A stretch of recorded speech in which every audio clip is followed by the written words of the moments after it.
Hello, everybody.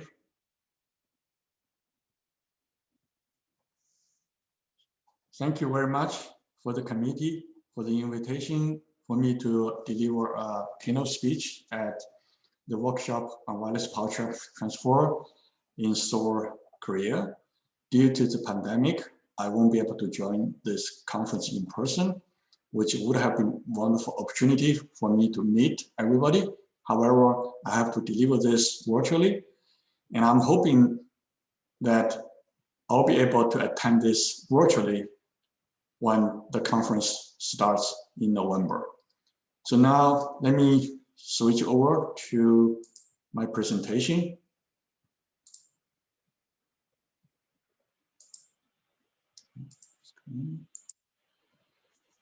I am going to share my screen, and also I'm going to put this into presentation mode. Let me switch to duplicate display. Okay, wonderful. Again, thank you very much. So my talk today is about foreign object detection in wireless power transfer systems. Just to give you a brief preview of who I am. My name is Chris Mee. I'm a fellow of IEEE and SAE. Most importantly, I'll be the general chair for the workshop on wireless power transfer in 2021. And this conference will be organized on June 1 to 4 in San Diego, California. And I'm hoping that this conference will be able to be organized in person. And I hope that all of you will be able to attend in person. We're going to have not only a wonderful conference, but also we're going to have a banquet organized at the Midway Aircraft Carrier Museum. So this will be a good opportunity for us to meet and discuss future technologies in wireless power transfer. I'm a professor and department chair at San Diego State University. I've been working with wireless power transfer technology over the past 10 years. And San Diego is located at the southwest corner of the United States. It's near the Mexico border, and the university is located about 15 miles from airport, and the airport is next to downtown San Diego. The campus is built on La Mesa on a hill with a beautiful building architecture from Spanish style. And when the conference is happening in June 2021, I welcome all of you to visit the campus. Wireless power transfer has been a very hot topic for the past 10 plus years. There are many applications of wireless power transfer, and in particular, we see application in consumer electronics charging, such as cell phone, tablets charging, as well as high power electric vehicle charging, and also implanted device like in human body and wearable device charging. However, with wireless charging, we have one issue that will prevent this technology to be further commercialized. That is foreign object. Foreign object can have two types. One type is metal, as shown on the left hand of the slide. Another type is animal. The strong electromagnetic field will cause problem with both metal and animals, as we'll see in a little bit. The metal objects, for example, will cause overheating due to hysteresis and eddy current loss generated in the metal, which can further induce fire hazards. Living objects such as cat, dogs, and other animals that sit on the transmitting pad will be caused some heating of the body due to water and blood in the body, and also maybe neural nerve and some other system damage to the animal. So therefore, when we look at the power level of electric vehicle charger, as example here, you can expect that the cat can experience something like more than 1 millitesla of magnetic field with a frequency at 85 kilohertz. Metals placed between the transmitter and receiver will cause overheating as well. If you look at human next to the system, we experience a magnetic field and electric field. Now, since humans may not be able to get in between the transmitter and the receiver due to short distance, so the actual damage will be limited because these human bodies will only be at a certain distance from the transmitter and receiver. However, a small animal can squeeze into the charging area, and then it will experience a high magnetic field, which causes overheating of the body. And if the animal sits there for a long time, such as 40 minutes to 2 hours, it can cause the temperature to rise beyond 40 degrees, which will cause damage or even death of the animal.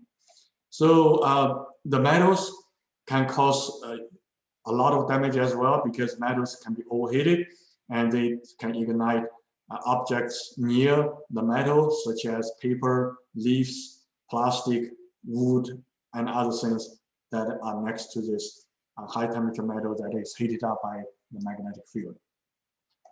So we need to identify these metals. We need to detect them and either alert the owners of the existence of the metal animal, or we have to stop the charging before we have to clear out the objects before we can continue the charging. So for foreign object detection, based on the previous discussion, we know that it can be classified into metal object detection, MOD, or live object detection, LOD. For MOD, it can be applied to both high power charging and low power charging. But for LOD, it's primarily for high power charging, because for low power charging, animal existence is not a big deal because the power is so low, it won't cause too much of a problem. For the different methods that have been researched in the past decade, can include 3 different methods. We can have a system parameter based, which can be based on the system efficiency, power loss, current temperature, and other parameters of the actual charging system. Another method is wave-based. This can be from image processing, like camera, ultrasound thermocouples, and thermal imaging cameras, radars, and so on. The last category is field-based, which means we can detect the change of capacitance, inductance, and resistance of detection system.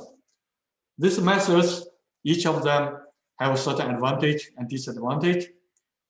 Principle-wise, the system parameter basically takes the parameter of the system itself, such as efficiency, power loss, parameters like inductance, coupling coefficient, and so on. The wave-based basically takes the use of a radar or thermal camera, or actually just a pure camera, laser, ultrasound, and so on.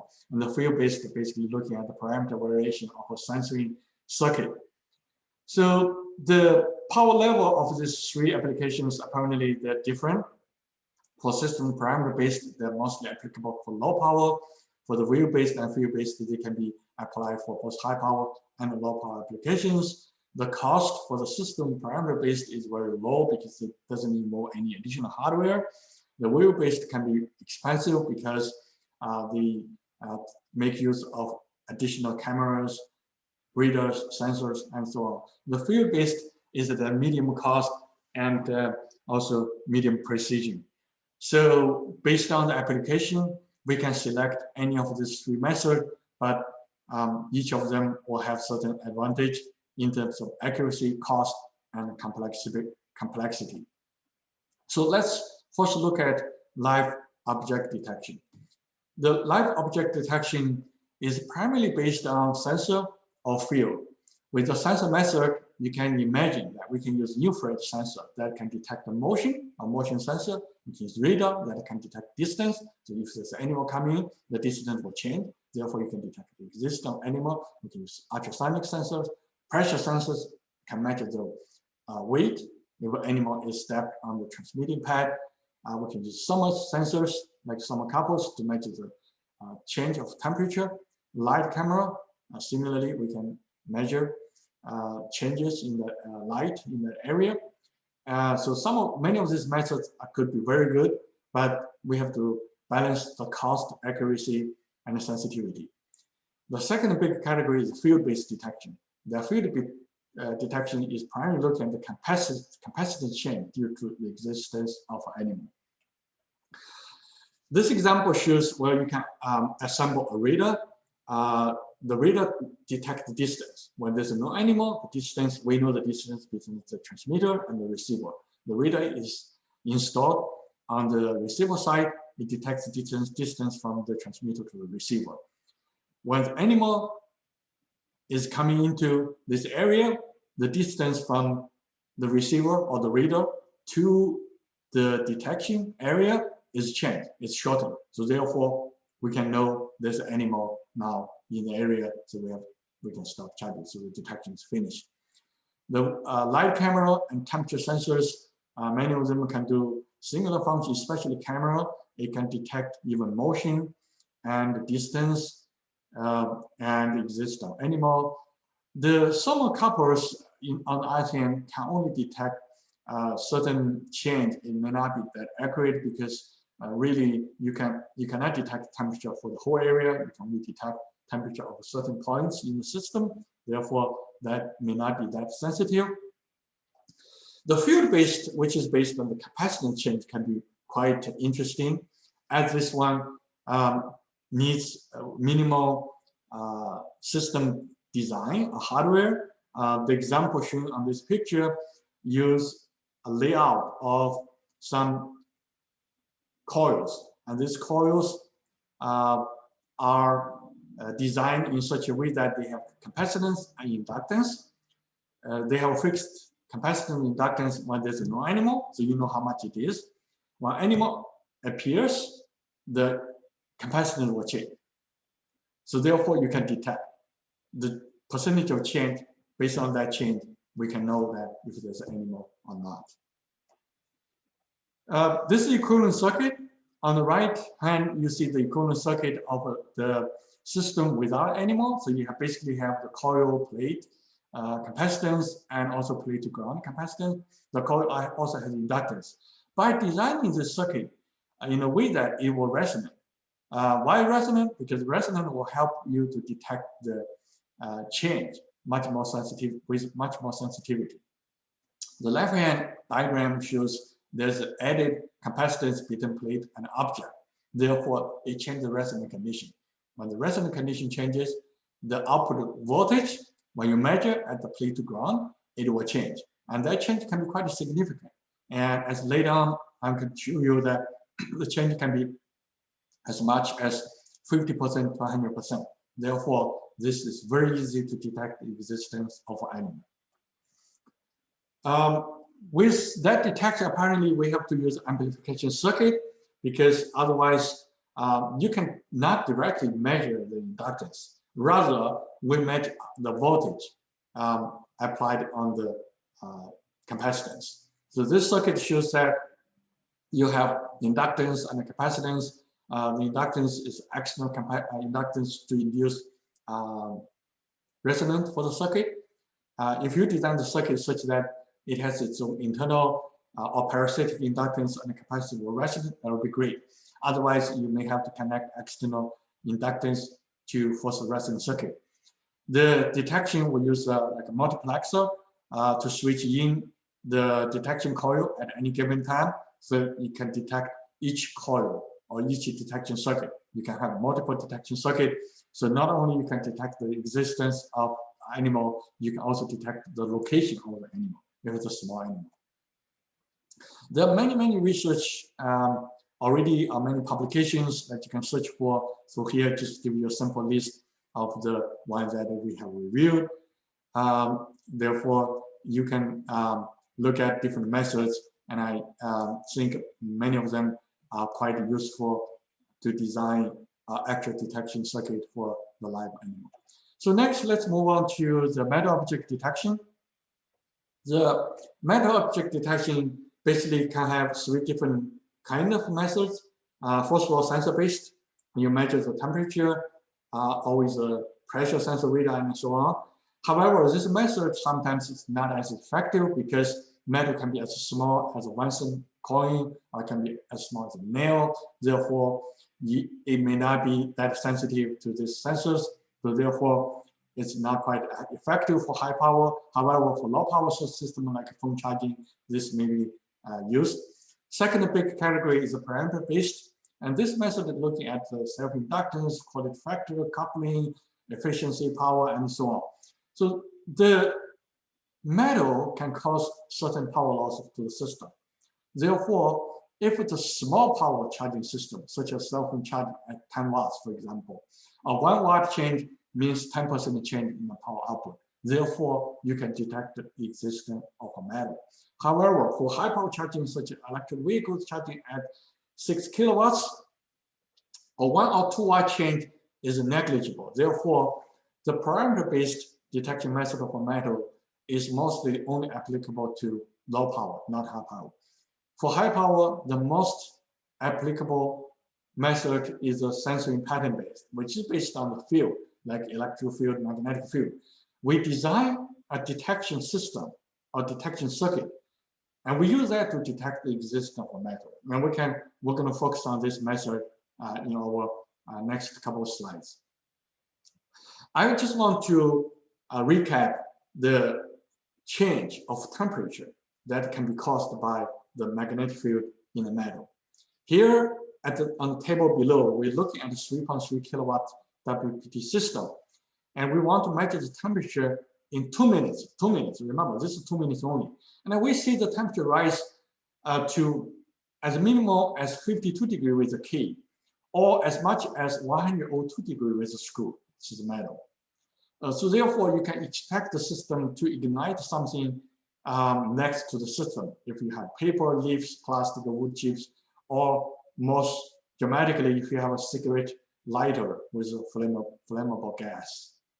And you can see how dangerous it is if you have a metal on the transmitting pad for this EV charging system. So the change, as you can see here, on the right hand, on the left hand, we have a system that does not have a metal. So you have a certain inductance and mutual coupling of the system. We can transfer power. On the right hand, which introduces metal. When the metal exists, it does change the inductance, the mutual inductance, and the coupling between the primary and the secondary. So if this metal is big enough, it will introduce certain change in the power and efficiency. As we derived and shown at the bottom of the slide, you can see efficiency is changed because of metal. However, this efficiency change can be sometimes negligible if the metal is small enough. And we have some references, and we see that the change can be as small as like 0.1%, which means it's hard to detect, because that efficiency apparently also is corresponding to the status of the battery, such as SOC. So therefore, most of the time, you will not be able to detect the efficiency change. The different methods, we're looking at the inductance, currents, quality factor, power, power loss, efficiency, and so on. And using this example, we see the change of the efficiency. And then this one looking at the variation of inductance and coupling. And as you can see, this is less than 0.some%, 0.2, 0.3%. Therefore, we think this method is not quite sensitive, and you can really miss the measurement. And I just show you again how in fact, okay, so if we bring an external detection coil, so on the left hand, you can see that in addition to the transmitting and receiving coils that we have in the system, and on the top, it's a equivalent circuit. Actually, we design a detection coil. So the coil has its own inductance LD and resistance RD. And this detection coil is placed on top of the receiving pad. If there's no object, each of these coils will have its own inductance and resistance and mutual coupling. So we know it. We can measure them when there's no metal. When metal is introduced on the left hand of the diagram, that you can see the coupling between each of these coils is changed. So by measuring the change of the inductance in the detection coil, because the detection coil is designed specifically for this purpose. So therefore, we will be able to detect the percentage of change. And as I can show you later on, and the change can be dramatic. And as a minimum as 10%, as much as 50 to 80%. Therefore, it will be very easy to detect the existence of a metal device in the system. The coil design can be very flexible. You can design big or small. The bigger the coil, the more sensitivity, but the location-wise, you won't be able to know the exact location of your system. You can design a square, you can design a circular, rectangular, you can design bipolar or quadruple coils, you can design D coil, Q coil, and you can overlap them and so on. Now, when we design this coil, one thing we have to notice that if metal is in the middle of the detection coil, it is very easy to detect. If the metal is at adjacent area of two coils, you will not be able to detect it. That's called a blind spot. In order to eliminate the blind spot, we can use multiple layers. So one layer coil at a certain location, another layer is shifted, something like 90 degree or half the coil distance towards both Y direction and X direction. So therefore, you'll be able to detect the metal wherever it is placed on the transmitting pad. This just further shows how you can place multi-layer coils. For example, with a circular coil on the top left corner, you can place them like with exactly shifted with similar to a Q and D coil. With the bottom left, you can see how the square coils are shifted. The top right corner, you have really long detection coils with 90 degree shifted. So therefore, you can detect them in both directions. And the bottom one, similarly, you can shift them in a certain distance from one layer to another. So therefore, you can detect the existence of the coils. The detection coil which introduce a change in the inductance. But the inductance change itself may not be that big. For example, it be maybe 2, 3, 4, 5%. In order to detect that change, we need to introduce circuit.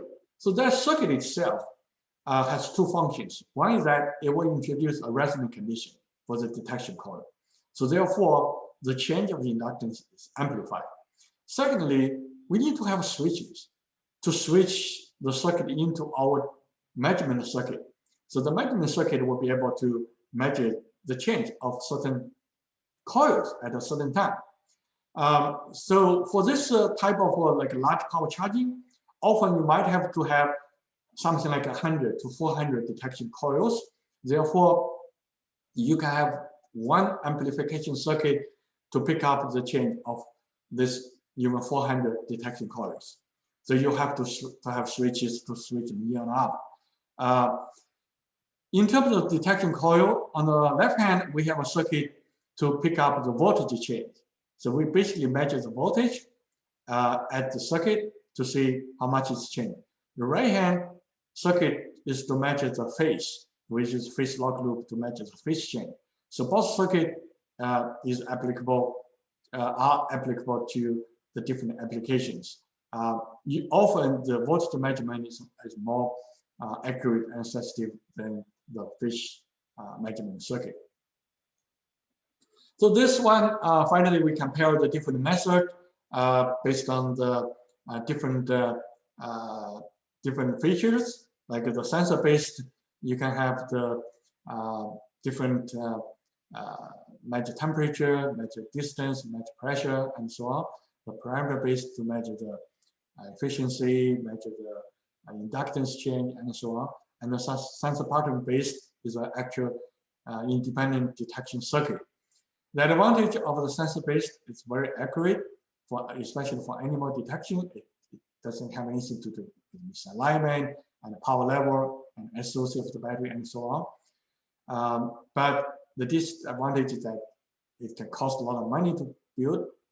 It cannot distinguish between metal and non-metal object like a wood, plastic, and it can also need a large installation space, which sometimes is limited. The parameter-based have a low cost because it does not require additional hardware, but it's always limited, almost always limited to low power applications only. The sensor-based will need to design actual detection coil and also the pickup circuit. And it can be very sensitive, very accurate. It's not affected by the non-metal objective. For example, if it's a piece of wood or it's a piece of plastic on impact, therefore you can continue to charge the circuit. It's also independent of the environment and misalignment. But it can be also expensive because you do need not only the detection coil, detection circuit, but also you need an amplification circuit. On that circuit, you need hundreds of switches to switch in and out of each detection coil. Here, it is possible also to combine the animal detection and metal object detection in one circuit. This just shows that how you can design the circuit in the middle. We show you a typical example of transmitting or receiving pair. And your design needs to cover the whole area. So for this, the receiving coil at 700 times 600 size. On the top right corner, you see the different detection coils with overlap design. At the bottom right, you can see the detection coils that are 80 to 80 millimeters square with a bipolar detection to eliminate the impact of the main magnetic field.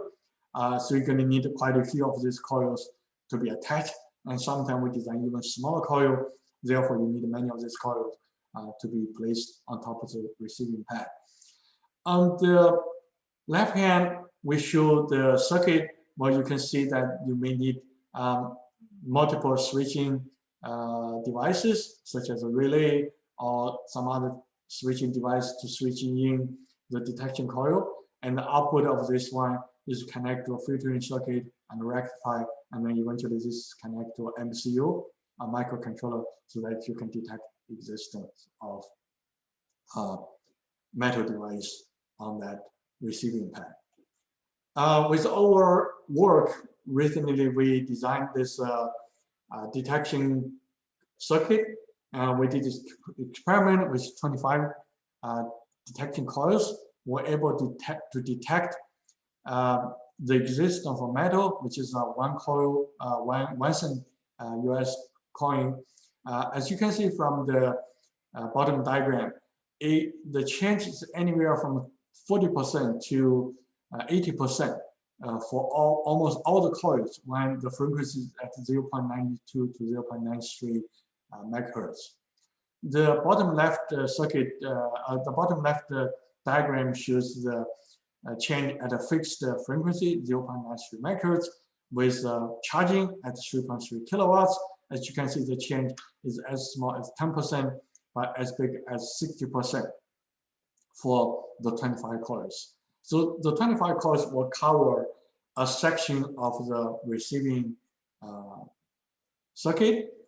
We need quite a few of these detection coils, which means we need roughly probably around 100 to 200 of this circuit boards to detect the existence of the circuit to cover the whole area. We can also combine this MOD and LOD together, but unfortunately they will not work at the same frequency, because for metal it will work at close to 1 megahertz, but for animal it will work at roughly 10 megahertz. So therefore we'll probably have to design either 2 circuits, or we can have 1 circuit but has a change the frequency when we do the metal detection and live animal detection. So in summary, Metal object detection can use a system parameter-based method, which for low power applications, the wave-based method are normally for low power application as well, but the field detection method is more popular. It can work for both high power and low power applications. The sensing method, which is based on the dedicated detection circuit, is probably the primary method for the detection of metals in high power applications. For live animal detection, so the only wave-based detection methods and field detection methods will work. And then the issue only happens in high power anyway, so we can probably use either radars, imaging, or we can use the capacitive sensing methods to detect the capacitance chain, which, as I said earlier, is going to be in the tens of megahertz range, and maybe combined with LOD using the same sensory pattern-based method. But eventually, I think the combination of wave-based methods and field-based methods can achieve the sensitivity and accuracy, and also to detect not only the existence but position of the object. Of course, once you detect the metal and animal, what will you do with it?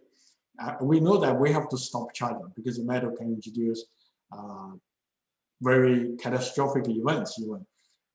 The animal existence can cause harm to the animal, which we don't want to happen.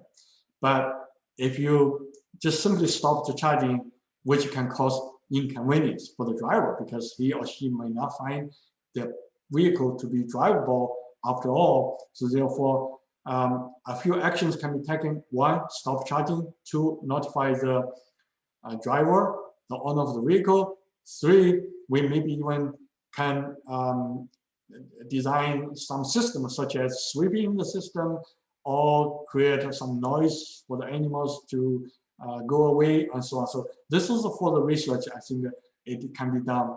It has to be done in the near future before this widely adoption of wireless charging for electric vehicles. And even for cell phone charging, we have to be able to detect the existence of metals. So with that, I want to just mention that in our group, we have been working in this area for some time. We have some textbooks to cover certain applications of power electronics and other technology. And in particular, in the middle, you see we have this wireless power transfer book, which is primarily written by Professor Ray. And I hope you would enjoy reading that book. Without the support and the sponsorship of government agencies and companies, will not be able to do all this research. So I want to acknowledge their support for the research we have been carrying out over the past 10, 20 years in this space. And I also want to thank my students for their work that makes this possible. And finally, I want to thank you for listening to this presentation. And I won't be able to answer questions right now, but I hope that I'll be able to attend the conference virtually. During the conference, at that time, I'll be able to answer any question you might have. Alternatively, you can send me an email if you have any questions. And finally, I want to invite you to submit a paper and attend the next year's conference, which will happen June 1 and 4 in San Diego, California, USA. And I sincerely hope that the pandemic will be over with all the effort that is ongoing, whether it's a social distance, hygiene, whether it's a therapeutics, or whether it's a vaccine. And with time, I hope that we'll be able to meet in person. I miss that part. I look forward to seeing all of you next year in San Diego. Thank you, and take care of yourself. Bye-bye.